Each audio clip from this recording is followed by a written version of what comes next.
एक जंगल में एक मीना और चिड़िया इकट्ठी रहती थीं। दोनों की आपस में बहुत दोस्ती थी। वो मिलकर खेलती और मिलकर काम करती।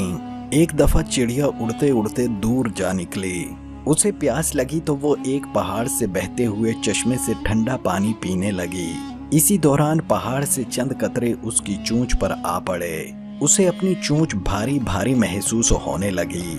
उसने इधर उधर सर झटका मगर चोंच पर पड़ा वजन कम ना हो सका। उसने पहाड़ से सवाल किया, ए पहाड़, मेरी चोंच पर आखिर वजन क्यों है? पहाड़ बोला, नन्ही चिड़िया, मैं साल में एक दफा रोता हूँ। मेरे आंसू सोने के होते हैं। जब तुमने पानी पिया, इत्तेफाक से मेरे आंसुओं के चंद कतरे तुम्हारी चोंच पर पड़े और तुम्हारी चोंच के ऊपर सोने का खोल चढ़ गया है। चिड़िया ये सुनकर घर वापस आ गई। अगले दिन सब परिंदे चिड़िया को गौर से देख रहे थे, जिसकी सोने की चोंच की चमक दमक ही निराली थी।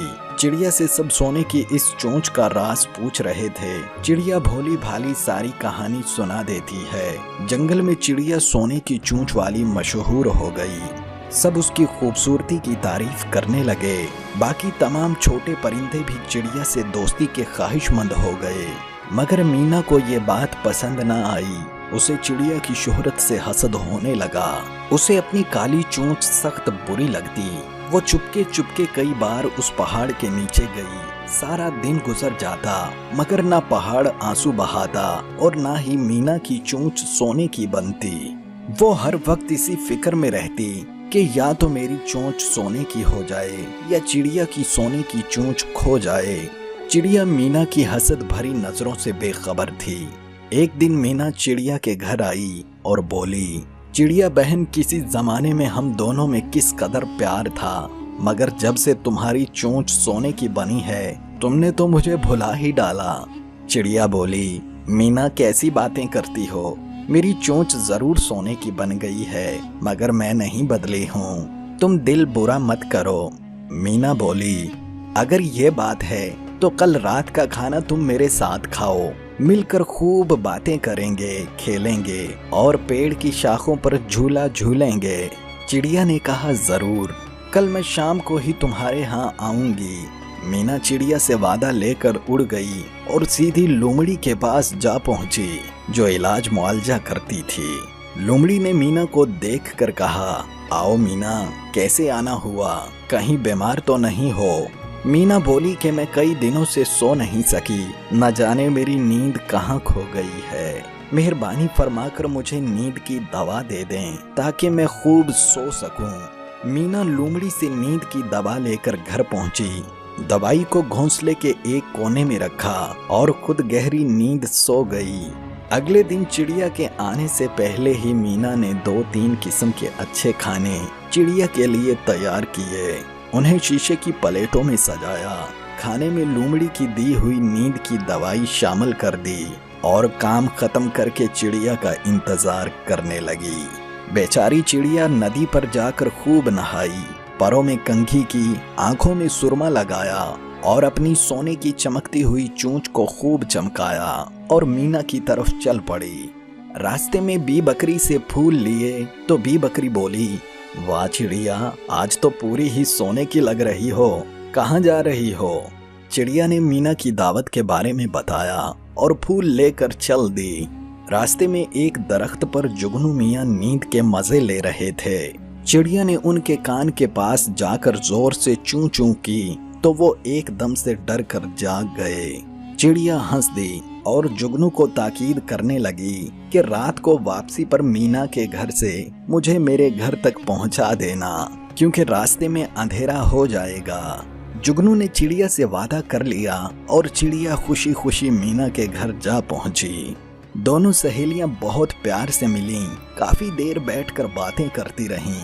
फिर मीना ने चिड़िया को खाना पेश किया। चिड़िया को चावल के दानों की खीर बहुत पसंद आई और उसने खूब जी भर कर खाया। मीना पास बैठी चिड़िया को इसरार कर करके और खिलाती रही। थोड़ी देर बाद चिड़िया को अपना सर भारी महसूस होने लगा।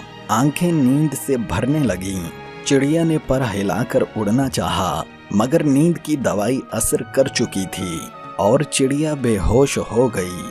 चिड़िया के बेहोश होते ही मीना ने जल्दी से चिड़िया की सोने की चोंच वाला खोल उतारा और अपनी काली चोंच काटी और अपने मुंह पर सोने की चोंच सजा ली और जल्दी से जंगल की समत उड़ गई। जुगनू मियाँ मीना के घोंसले के बाहर काफी देर तक चिड़िया का इंतजार करते रहे, मगर चिड़िया घोंसले से बाहर ना आई, क्योंकि जुगनू चिड़िया से घर छोड़ने का वादा कर चुका था।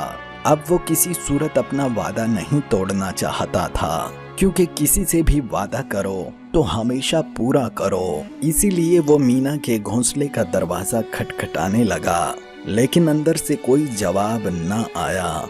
घोंसले के अंदर की खामोशी से जुगनू को किसी खतरे की बू महसूस होने लगी। वो घोंसले के अंदर दाखिल हुए तो उन्होंने देखा चिड़िया बेहोश पड़ी है। उन्होंने जल्दी से चिड़िया के मुंह पर पानी के छींटे मारे। चिड़िया ने थोड़ी सी हरकत की और आंखें खोल लीं। जुगनू ने पूछा, चिड़िया तुम कौन हो? चिड़िया बोली, आपने मुझे पहचाना नहीं, मैं सोने की चोंच वाली आपकी भांजी चिड़िया हूँ। जुगनू बोला, मगर तुम्हारी चोंच तो सोने की नहीं है। चिड़िया ने घबराकर चोंच पर पंजा मारा तो उसे अपने नाक के पास बारीक सी चोंच महसूस हुई। वो भारी भरकम सोने का खोल गायब था। उसे सारी बात याद आ गई कि किस तरह मीना ने उसे धोखा दिया। उसने मीना को इधर उधर ढूंढा, मीना वहां होती तो नजर आती। मीना को ना पाकर चिड़िया रोने लगी। रात की तारीकी में चिड़िया के शोर ने जंगल में सोए तमाम परिंदों को जगाना शुरू कर दिया। सब चिड़िया के इर्द गिर्द जमा हो गए। चिड़िया ज़ारो कतार रो रही थी और जुगनू सबको बार बार मीना के धोखे और चिड़िया की सोने की चोंच का किस्सा सुनाने में मसरूफ था। सब परिंदों को मीना पर शदीद गुस्सा था कि आखिर मीना ने अपनी दोस्त चिड़िया के साथ ऐसा धोखा क्यों किया। मीना को जंगल में हर तरफ तलाश किया गया, मगर मीना ना मिली। हर परिंदा और जंगल का जानवर चिड़िया को इंसाफ और मीना को सजा दिलवाना चाहता था। इसीलिए जोरों शोर से मीना की तलाश जारी रही थी। काफी दिनों बाद जंगल के आखिरी हिस्से से बंदर के कुछ दोस्त उसे मिलने आए। रात को बैठे तमाम बंदर गपशप लगा रहे थे, तरह तरह के किस्से सुनाकर एक दूसरे को हैरान करने की कोशिश में थे। एक मेहमान छोटे बंदर ने कहा, मैंने जंगल में एक अजीब सी मीना देखी है, जो है तो आम मीना ही जैसी, मगर उसकी चोंच सोने की है। इस कदर चमकती है कि अंधेरे में भी रोशनी हो जाती है। उसी दरख्त की शाख पर जुगनू मियाँ भी बैठे सोते जागते बंदरों की बातों से लुत्फ अंदोज हो रहे थे। जब जुगनू मियाँ के कान में सोने की चोंच वाली मीना की बात पड़ी तो वो चौंक उठे और गौर से बंदर की बात सुनने लगे। सुबह होते ही वो चिड़िया के घर जा पहुंचे और चिड़िया को सारा किस्सा कह सुनाया। चिड़िया ने अपने तमाम खानदान को इकट्ठा किया और उल्लू और गुलहरी को साथ लिया और बंदरों के पास जा पहुंचे। बंदर बेचारे सोए पड़े थे। परिंदों की शोर की आवाज ने उन्हें जगाकर उनसे सोने की चोंच वाली मीना का किस्सा पूछा। जगह के बारे में मालूमात लेकर परिंदों और छोटे जानवरों की 2 फौजें तैयार की गईं। मेहमान बंदरों की रहनुमाई में रात की तारीकी में जंगल के आखिरी हिस्से में दोनों फौजें पहुंची। जुगनू मियाँ अपने सारे खानदान के साथ रोशनी की सहूलत पहुंचाते रहे। रात को ही अचानक हमला करके सोई हुई मीना को गिरफ्तार कर लिया गया। अगली सुबह जंगल में बहुत रौनक थी। जंगल का बादशाह शेर बड़ी शान से दरबार सजाए बैठा था। उल्लू, बंदर, रीछ, हाथी, सराफा, मीना, तोते, मोर और रंग बरंगी चिड़ियाँ सब जमा थीं। तितलियां और जुगनू भी इधर उधर उड़ते फिर रहे थे। शेर के सामने धोखेबाज मीना को पेश किया गया। उल्लू ने तमाम किस्सा सुनाया। लोमड़ी ने गवाही दी कि मीना ने उस दिन उसके क्लिनिक से नींद की दवाई ली थी और जुगनू मियाँ ने गवाही दी कि मीना के घोंसले में उसने चिड़िया को बेहोश पड़े देखा। और सबसे बड़ा सबूत तो मीना की सोने की चोंच थी जो चमक रही थी। मीना शर्मिंदगी से सर झुकाए खड़ी थी।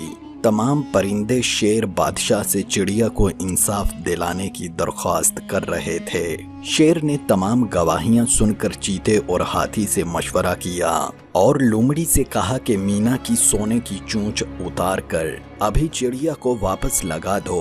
लोमड़ी ने हुक्म की तामील की और मीना की चोंच उतार कर चिड़िया को वापस लगा दी और मीना को छोड़ दिया गया क्योंकि उसने अपनी सजा का बंदोबस्त खुद कर लिया था जब उसने अपनी काली चोंच काट कर सोने की ये चोंच लगाई थी।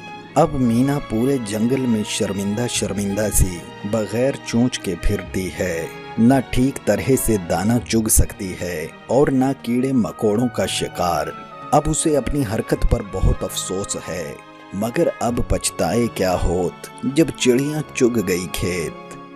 लिहाजा साथियों, किसी की अच्छी चीज देखकर अपनी चीज को बुरा मत समझो और किसी से हसद मत करो।